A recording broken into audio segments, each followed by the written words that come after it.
కథావాణికి స్వాగతం. కథాభిమానులందరికీ నమస్కారం అండి. నేను డాక్టర్ శ్రీమతి కొఠారి వాణి చలపతిరావుని. ఈ ఆదివారం రోజు మీకు నేను ఒక ఆసక్తికరమైన ఉత్కంఠభరితమైన కథను వినిపించబోతున్నాను.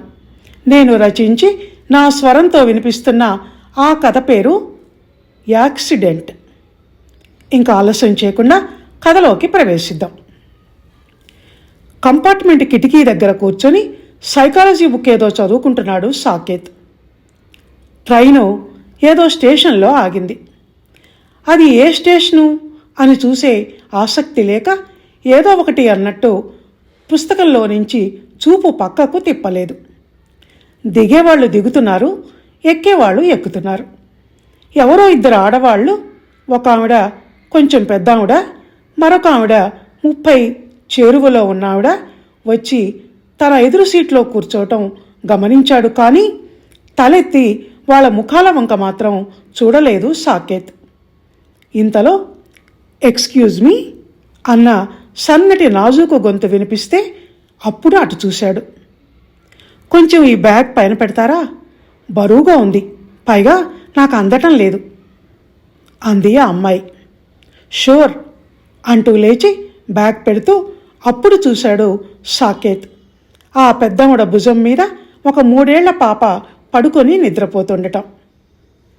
ఒక్క క్షణం అనుకోకుండానే అటు చూసి ముద్దులు మూటగడుతున్నట్టున్న ఆ ముఖం, పాలుగారే ఆ బుగ్గలు కనిపించగానే చటుక్కున చూపు పక్కకు తిప్పుకున్నాడు. గుండె దడదడలాడింది. చేతివేళ్లు సన్నగా వణికాయి.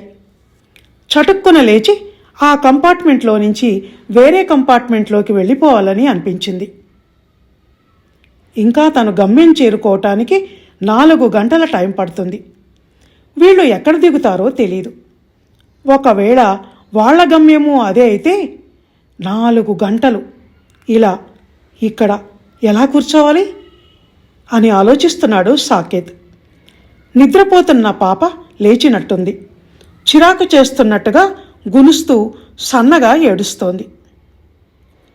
యామి లేచింది, పాలు పడతావా అని అడుగుతోంది.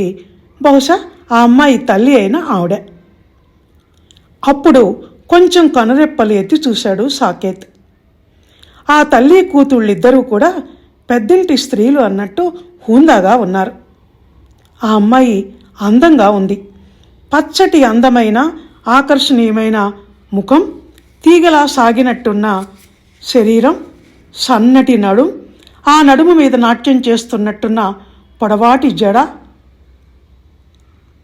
తల్లి పోలికలు ఆమెలో చాలా కనిపిస్తున్నాయి. భావస్ఫోరకమైన ఆ విశాల నేత్రాలు, పొడవాటి ఆ ముక్కు చూస్తుంటే. పాప లేచి కిందికి దిగింది. తన బుజ్జి చేతులను సాకేత్ వైపు తిరిగి అతని మీద వేసింది. అతన్ని చూసి నవ్వింది. అయినా సాకేత్ ఆ పాప వంక చూడలేదు. అనుకోకుండా ఒక్క క్షణం చూపు పడినా మళ్ళీ వెంటనే చూపు పక్కకు తిప్పుకున్నాడు. ముద్దు చేస్తూ ఆ పాపను పలకరించలేదు. అది చూసి యామి అని పాపను తన దగ్గరకు పిలిచింది తల్లి. అది ఒక కంట కనిపెడుతూనే ఎక్కడికి వెళ్ళాలి బాబూ అని అడిగింది పాప అమ్మమ్మ. విజయవాడ అండి అన్నాడు అయిష్టంగానే కనురెప్పలు పైకెత్తి సాకేత్. మేము అక్కడికే అంది ఆమె. సమత, రేపు నువ్వు ఆఫీస్కి వెళ్ళాలా అని అడిగింది కూతుర్ని ఉద్దేశించి.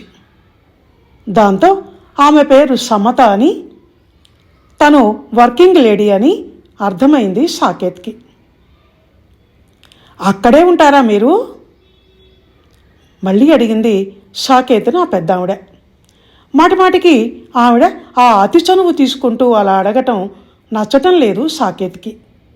అయినా జవాబు చెప్పక తప్పటం లేదు. అవునండి అన్నాడు. మేము అక్కడే, మా అమ్మాయి బ్యాంకులో జాబ్ చేస్తుంది అంది ఆ పెద్ద ఆవిడ.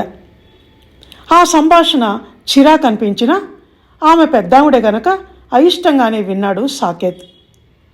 ఇంతలో మమ్మీ అంటూ తల్లిని వారించింది సమత, అతనితో మాట్లాడొద్దు అన్న సంకేతం ఇస్తూ.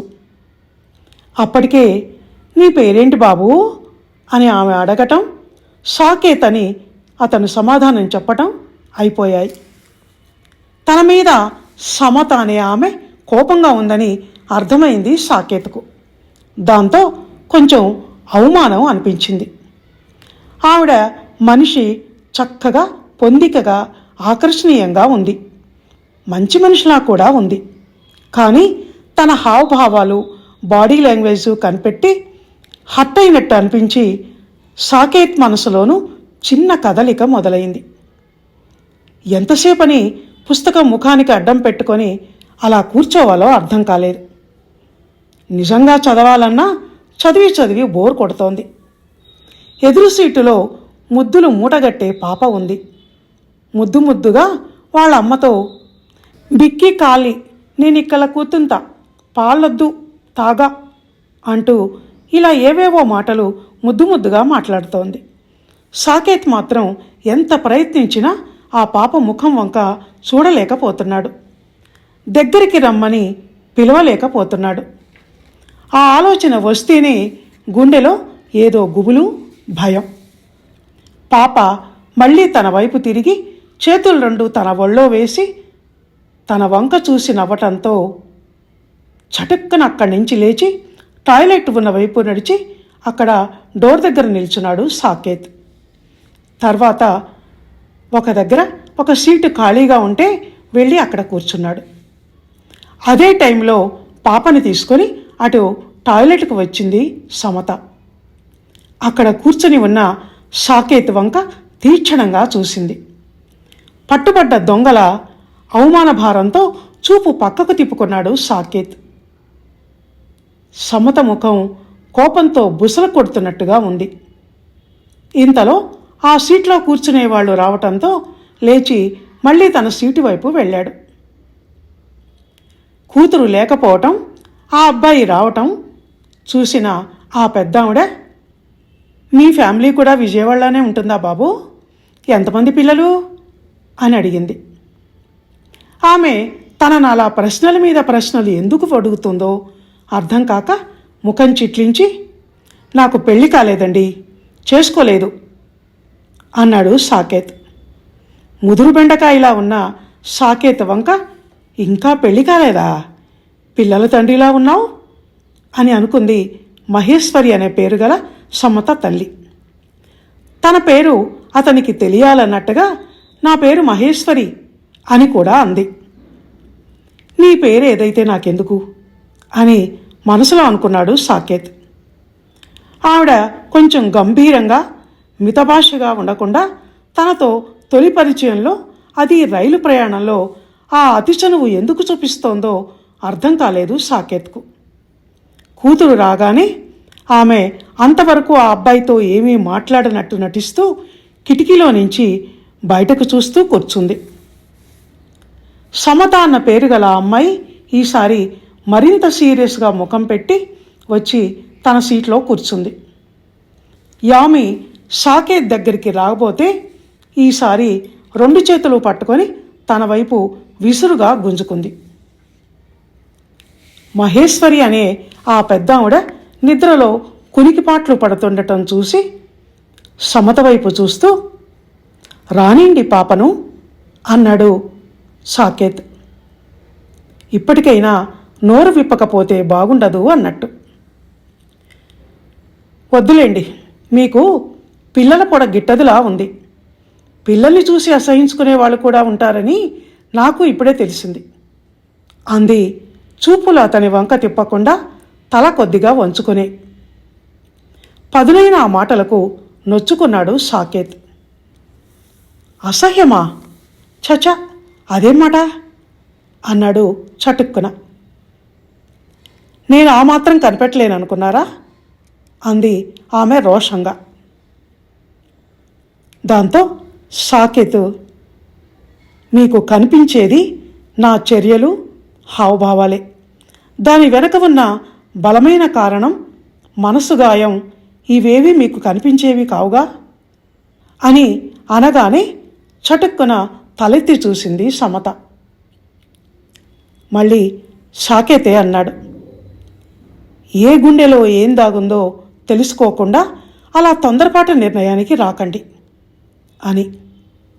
మళ్ళీ అంతలోనే స్వరం మార్చి, ఏది ఏమైనా సారీ, ఒక తల్లిగా మీ ఫీలింగ్స్ మీవి, నేను అర్థం చేసుకోగలను అని ఇంకా ఆ మాటల్ని పొడిగించటం ఇష్టం లేనట్టు కొత్త వ్యక్తితో తొలి పరిచయంలో అంతకన్నా ఎక్కువ మాట్లాడటం మంచిది కాదు అన్నట్టు మళ్ళీ పుస్తకంలోకి తలదూర్చాడు సాకేత్.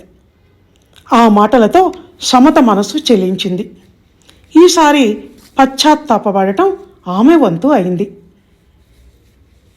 ట్రైను ముందుకు దూసుకెళ్తోంది. ఏసీ చల్లదనానికి పాప యామి నిద్రపోయింది. సమత తల్లి మహేశ్వరి కూడా కునికిపాట్లు పడుతూ నిద్రలో జోగుతోంది. మిగతా ప్రయాణికులు కూడా అదే స్థితిలో ఉన్నారు. సమత, సాకేత్ మాత్రం ఎదురెదురు సీట్లలో తల పక్కకు తిప్పి ఒకరు, తల కొంచెం కిందికి వాల్చి మరొకరు అదొక రకమైన ఇబ్బందికర స్థితిలో కూర్చొని ఉన్నారు. ఈసారి సమతే సైలెన్స్ని బ్రేక్ చేసింది. మీ గుండె గాయం అదేంటో నేను తెలుసుకోవచ్చు అని అనుకున్నదైతే చెప్పండి. ఎందుకంటే మీరు నన్నేదో హర్ట్ చేస్తున్నారు అన్న నా ఫీలింగ్ని తలకిందులు చేస్తూ నేనే మిమ్మల్ని హర్ట్ చేస్తున్నానన్న నిజం తెలిసాక నాకు చాలా బాధగా ఉంది అంది సమత మార్ధవ స్వరంతో. అతను ఏదో ఆలోచిస్తున్నట్టు సమాధానం ఇవ్వలేదు. కొంతసేపటి తర్వాత సమతే మళ్ళీ అంది, ప్రతి మనిషి మనసు ఒక చీమల పుట్టలాంటిదని, ఆలోచనలనే చీమల దండే కాక అందులో ఒక్కోసారి భయపెట్టే పాములు దూరి ఆ ఆలోచనలను విషాదభరితం కూడా చేస్తాయని నాకు తెలుసు. మిమ్మల్ని చూశాక ఇప్పుడు ఆ విషయం మరింత బలపడింది. ప్లీజ్ షేర్ విత్ మీ అంది సమత సాకేత్ కళ్ళలోకి దీనంగా చూస్తూ. ఆ మాటలతో సాకేత్లో కొంచెం కదలిక వచ్చింది. ఉన్నట్టుండి సడన్గా యాక్సిడెంట్ అన్నాడు. ఆ మాటలతో ఉలిక్కిపడింది సమత. కళ్ళు విప్పార్చి అప్రతిభురాలైనట్టు అతని వంక చూసింది. యాక్సిడెంట్ అనగానే ఆమె గుండెల్లోని అదిరిపాటు, కళ్ళల్లో ఆశ్చర్యం, విషాదంతో కూడిన అదో విధమైన భయం కనిపించి, మీరెందుకు అలా అయిపోయారు యాక్సిడెంట్ అనగానే అని అడిగాడు సాకేత్. ఆమెలో తొట్రుపాటు, కంగారు. నాకు ఆ పదం వింటే భయం అని మళ్ళీ అంతలోనే సర్దుకుంటూ, మీరు చెప్పండి అని అంది. లేదు, మీరే ముందు చెప్పండి అన్నాడు సాకేత్. ఇక చెప్పక తప్పని పరిస్థితి ఎదురైనట్టు ఆమె ఒక నిమిషం ఆగి గుండెల నిండా ఊపిరి పీల్చుకొని, 2 సంవత్సరాల క్రితం మా వారు యాక్సిడెంట్లో పోయారు అంది.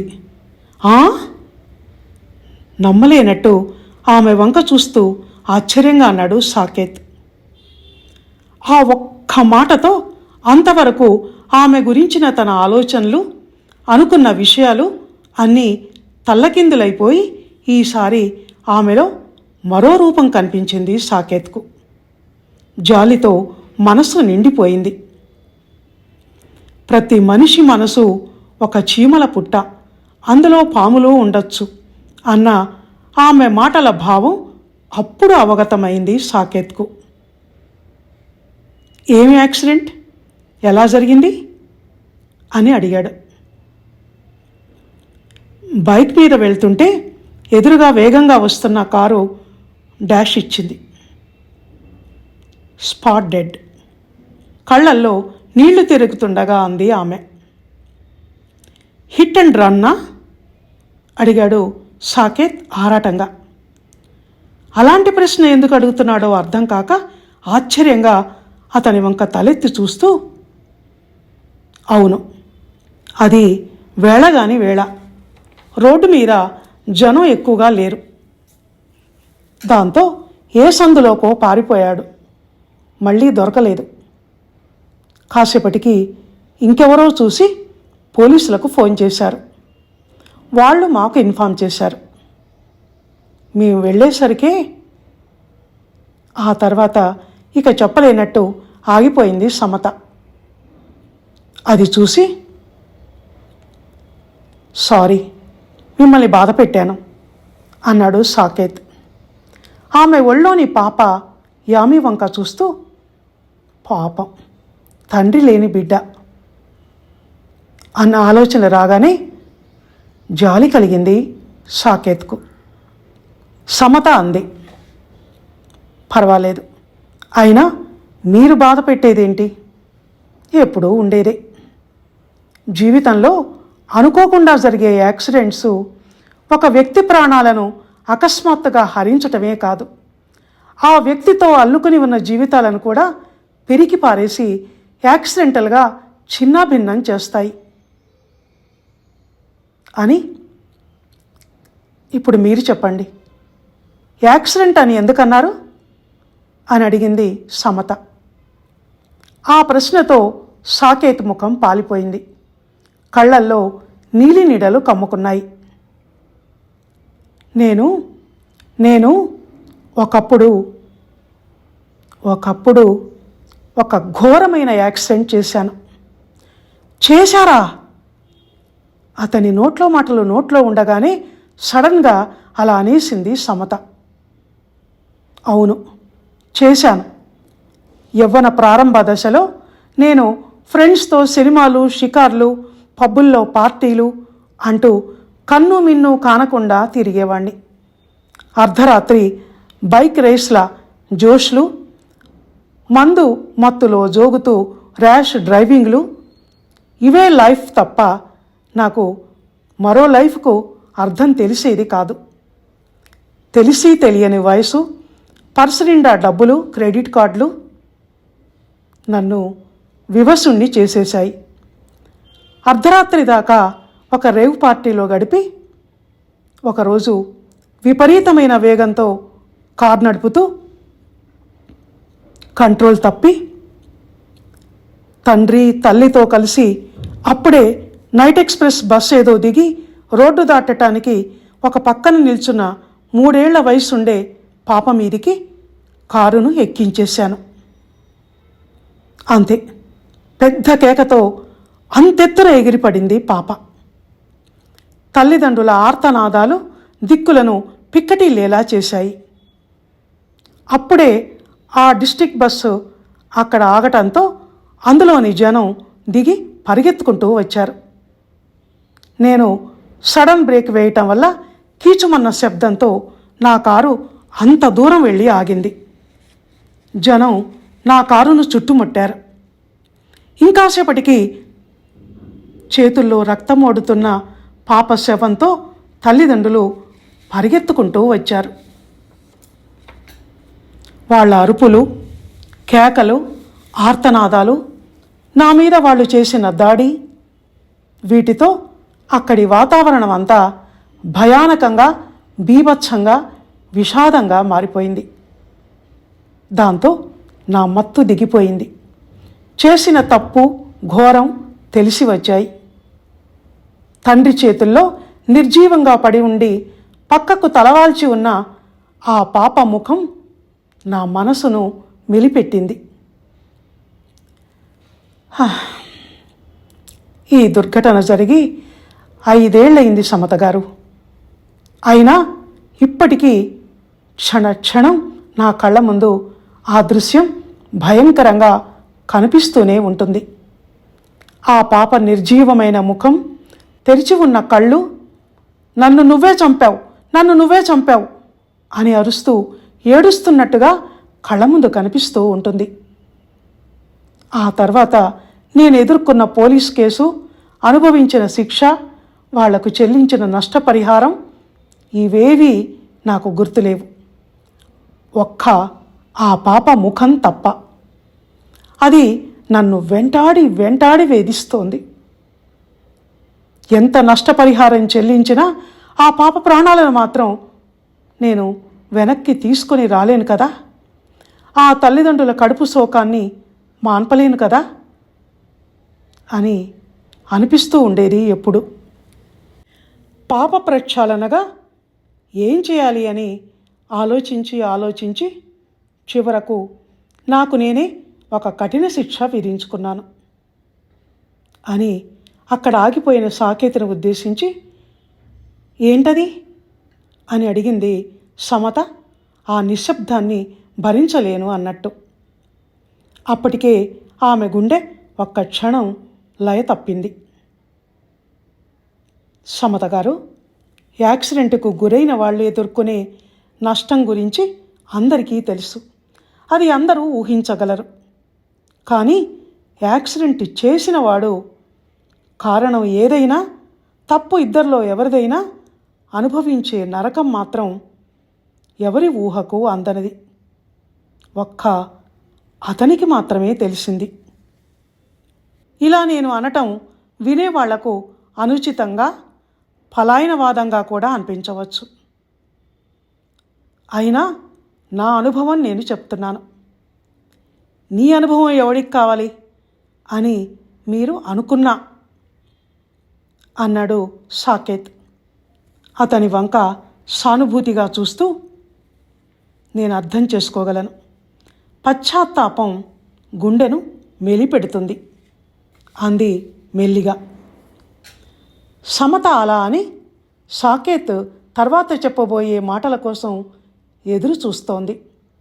అతనే మళ్ళీ అన్నాడు, ఒక చిన్న పిల్ల ప్రాణాలను తీసిన నాకు ఒక పిల్లకు తండ్రినయ్యే అర్హత లేదు. ఒకవేళ ఉన్నా జీవితాంతం నా కూతురి ముఖంలో ఆ పాప ముఖం కనిపిస్తుంటే చూస్తూ బతకలేను. అందుకే భీష్మ ప్రతిజ్ఞ లాంటి ఒక ప్రతిజ్ఞను నాకు నేనే తీసుకున్నాను. అదేమిటి అంటే అసలు పెళ్ళే చేసుకోకూడదని. ఇప్పుడు నా వయసు 35. ఇది నాకు నేను విధించుకున్న శిక్ష. నా కోసం, నేను చేసిన తప్పు కోసం నా భార్యకు సంతానయోగం లేకుండా చేయలేను కదా నేను. అందుకే ఈ నిర్ణయం అని సాకేత్ అంటూ ఉండగా సమత ఒళ్ళో పడుకున్న పాప లేచింది. పాప ఏడుపు చూసి తను లేచింది మహేశ్వరి. మనవరాలి కోసం చేతులు చాపగానే చటుక్కున అమ్మమ్మ దగ్గరికి వెళ్ళింది పాప. పాపను ముద్దులు పెట్టుకుంటూ, వాళ్ళ అమ్మ కన్నా నా దగ్గరే దీనికి బాగా అలవాటు. చిన్నప్పటి నుంచి నేనే దీన్ని పెంచి పెద్ద చేశాను మరి అంది. ఆ మాటలు ఎందుకో అసందర్భంగా అనిపించాయి సాకేత్కి. ఏదో మాట్లాడాలని మరేదో మాట్లాడుతున్న మాటలుగా అనిపించాయి. సమత పాపను తీసుకొని టాయిలెట్ వైపు నడిచింది. ఆ అదను కనిపెట్టిన మహేశ్వరి ముందుకు వంగి చటుక్కున సాకేత్ 2 చేతులను తన చేతుల్లోకి తీసుకుంటూ, బాబు సాకేత్, నేను నిద్రపోతున్నానని అనుకున్నావా ఇందాకటి నుంచి? లేదు, నీ మాటలన్నీ విన్నాను. మా అమ్మాయి తన గురించి చెప్పిన మాటలని నువ్వు విన్నావు కదా. అల్లుడు పోవటంతో ఒంటరిదైపోయిన మా అమ్మాయి జీవితాన్ని చూస్తుంటే నా గుండె తరుక్కుని పోతోంది బాబు. నేను ఎన్నాళ్ళు ఇంకా ఉంటాను చెప్పు? అప్పుడు దాని గతి ఏంటి?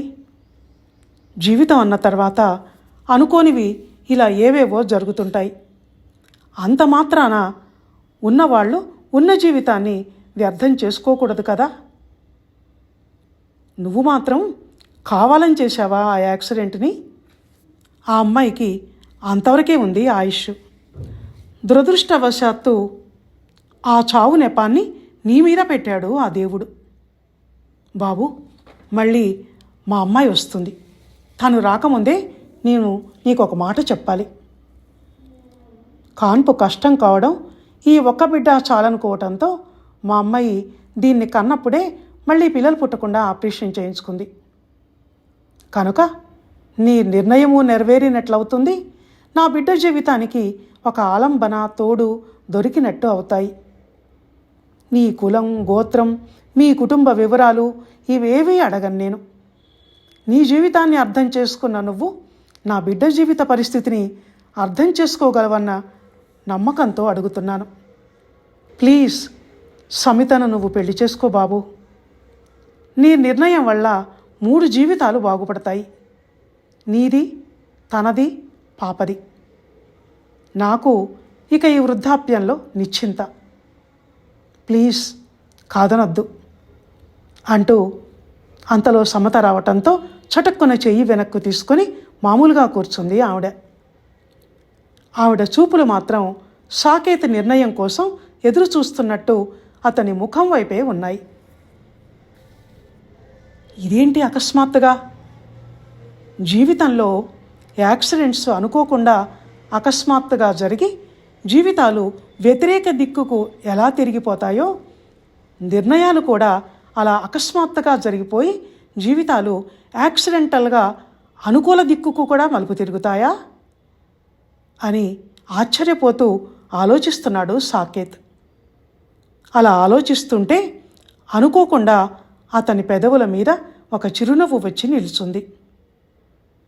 ఆ చిరునవ్వు మహేశ్వరి దృష్టిలో కూడా పడి ఆమె పెదవులు విచ్చుకున్నాయి. అప్పుడు 4 ఊపిరితిత్తులు ఒకేసారి గుండెల నిండుగా శ్వాస తీసుకున్నాయి. ఇదండి యాక్సిడెంట్ కథ. విన్నారు కదా? బరువెక్కిన గుండెతో ఇంతవరకు ఈ కథను విన్న మీ అందరికీ ధన్యవాదాలు.